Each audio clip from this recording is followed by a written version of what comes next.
Nanamafy Rakotomana ny filohan'ny CENI fa tsy misy fiantraikany tamin'ny valin'ny fifidianana izay natao tamin'ny taona lasa ny fisian'ny laharana karapanondro mitovy. Nandeha nifidy avokoa mantsy ireo olona voakasika izany raha ny filazany.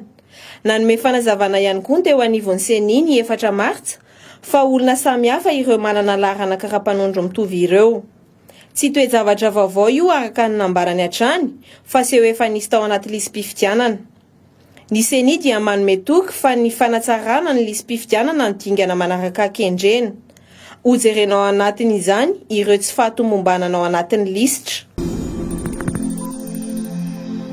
Araka ny toromarika ny gouvernemanta Senegal mahakasika ny fiparitahan'ny valanaretina coronavirus, dia nandray fanapa-kevitra ny Basketball Africa League fa hemotra ny fanombohan'ny dingana voalohany amin'ity fifaninanana ity.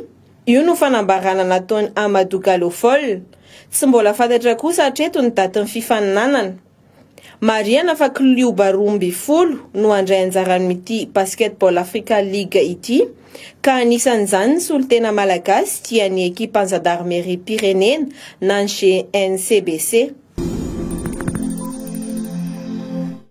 Nanambara ny vadin'ny filoham-pirenena Mialy Rajoelina nandritra lanonam-panokafana ny toerana fanaovam-bakisiny tetsy amin'ny hôpitaly Reny sy zaza tetsy tsara lalàna ny 4 Martsa fa ny toeram-pitsaboana rehetra dia tokony hisy toerana fanaovam-bakisiny. Io dia araka ny vina napetraky ny fitondram-panjakana amin'ny fanatrarana tampanaovam-bakisiny 720 isanjato ho an'ny ankizy latsaky ny 12 volana. Ny fampitomboana ny isan'ireo ivon-toerana fanaovam-bakisiny hoy ny filohan'ny fikambanana FITI no anisan'ny fomba aingana ahatongavana amin'io tanjona io.